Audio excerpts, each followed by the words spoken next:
Mbak, berarti filmnya ada skenario, Mbak? Kalau ada, bukan skenario, lebih ke skrip.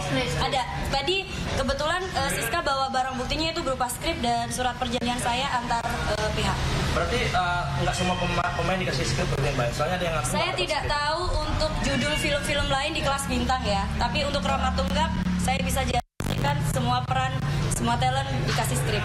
Cuma adegan yang viral belakangan ini yang bisa menyeret beberapa nama termasuk saya, itu adegan di skrip sama sekali karena benar-benar kita para talent dipaksa oleh si produser dan sutradara untuk beradegan dan berdialog seperti kemauan produser tersebut. Kenalan Mbak sama produser si I ini gimana awalnya, terus kemudian dari Instagram sih ya Mas. Dari Instagram. Jadi waktu itu si I ini udah lama banget nge-reach out Siska lewat DM tapi nggak pernah Siska respon. Sampai pada akhirnya dikirimin itu sinopsisnya. Ternyata sinopsisnya itu tadi film religi. Jadi ya udah saya ambil. Dibayar berapa sih Mbak untuk satu episode itu Mbak? Dibayar berapa? yang lain kan pengakuannya beda-beda, Mbak. Iya, betul. Siska dibayar 10 juta untuk satu film. Gimana? Kekerasannya pada saat yang pemaksaan itu?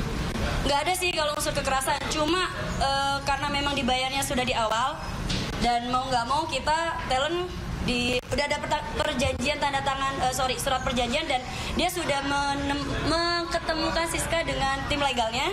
Jadi ya Siska pikir aman. Ya sudah, dan ada surat perjanjian legal hukum juga di atas materai juga. Dan untuk soal fee untuk 10 juta itu pun dari pihak mereka tidak menanggung makan, hotel, dan tiket pulang pergi Siska dari Jogja Jakarta untuk pembuatan film tersebut. Mbak Siska tadi menjelaskan bahwa akan menyampaikan ke awak media bukti-bukti yang disampaikan ke penyidik. Betul. Bukti-bukti apa aja? Kebetulan sudah dibawa oleh penyidik, jadi mohon maaf karena udah disita oleh penyidik. Salah satunya adalah skrip naskah yang ada di Keramat Tunggak full script, dan kedua itu surat perjanjian.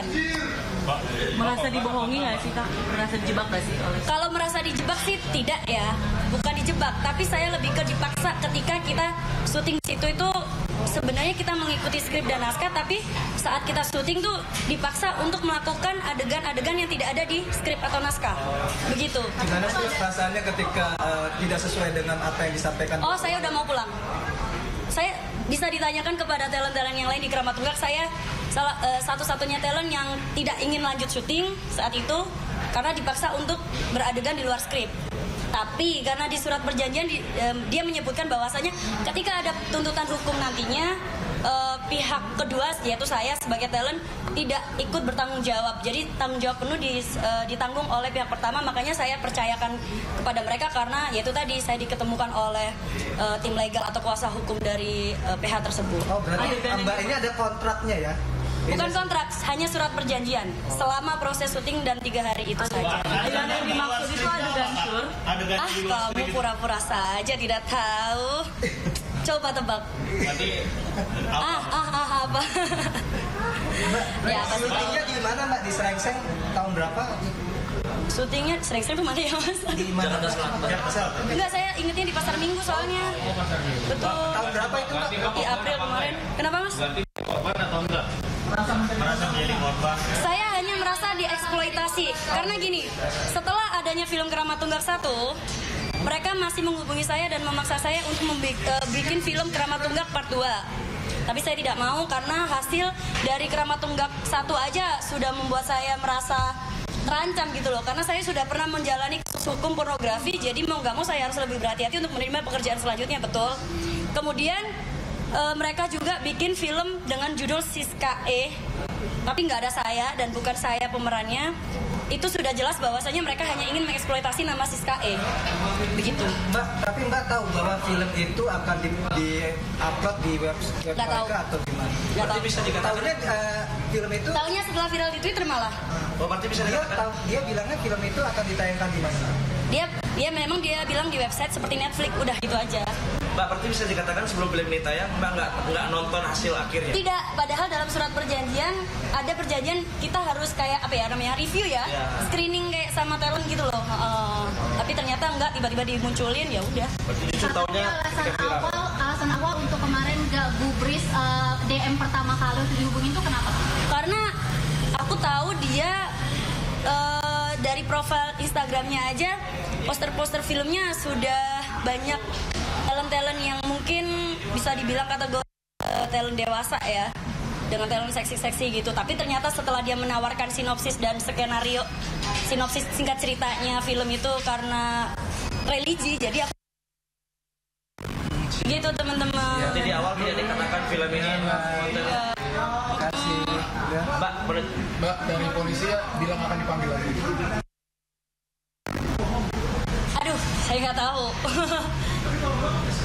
Oke, saya ada skrip.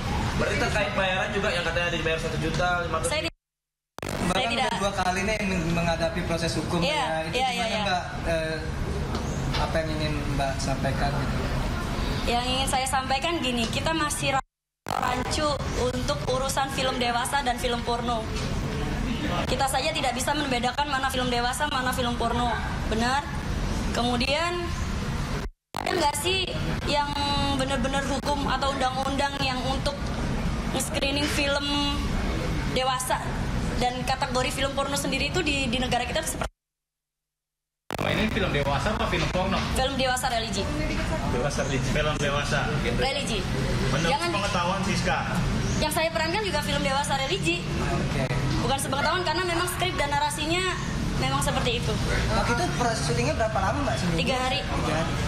Berarti artinya sudah tahu bakal ada adegan syur gitu? Tidak, Dari awal tidak tahu. tidak. Ada di skrip nggak ada? Tidak ada di skrip, tidak tahu akan ada adegan syur atau dewasa. Ya lagi-lagi karena waktu kita mau adegan, misal ada adegan take scene 36, tiba-tiba Pak produser atau sutradara tiba-tiba enggak kita rubah aja nanti begini kamu berangkatnya gini gitu. Nah, bentuk maksanya seperti apa, Mbak? Ya dipaksa harus ngikutin skenario dari dia yang otodidak itu. Diancam atau gimana? Diancam sih enggak, karena kita merasa karena uang udah masuk di awal dan karena kita merasa aman karena adanya tanda tangan surat perjanjian dan ketemu sama tim legal mereka, jadi oke. Ada iming-iming nggak sih Mbak yang disampaikan oleh Iming-iming ada, mereka mau ngasih aku bonus soal apa namanya? Apa sih? Komisi promosi. Nominalnya berapa? berapa itu Mbak? Aku nggak tahu nominalnya berapa tapi ujungnya cuma dikasih gopek. Jadi nggak usah lah aku promo-promo kan, ya udah. Itu komisi promosi itu dalam rangka apa Mbak? Aku nggak tahu, mereka cuma ngomong iming-iming gitu doang. Apa yang dikasihnya Mbak? Setelah filmnya udah tayang. Iya mungkin aku lupa tapi. Yuk, Itu sih. Banyak yang merasa dibohongi ya Mbak, ada tindak lanjut belum? Enggak sih, kalau tindak lanjut aku sih ya sekarang ngejalanin hari-hari biasa-biasa aja. Jalanin aktivitas kayak biasanya aja, jalanin bisnis, kerjaan. Itu aja sih. Pemanggilan lagi nggak, Kak? Sepertinya ada tapi kita tunggu saja. Infonya kapan? Bisa ditunggu dari tim penyidik. Oke. Kenapa? Masih status saksi fakta. Oke, makasih. Sama-sama teman-teman.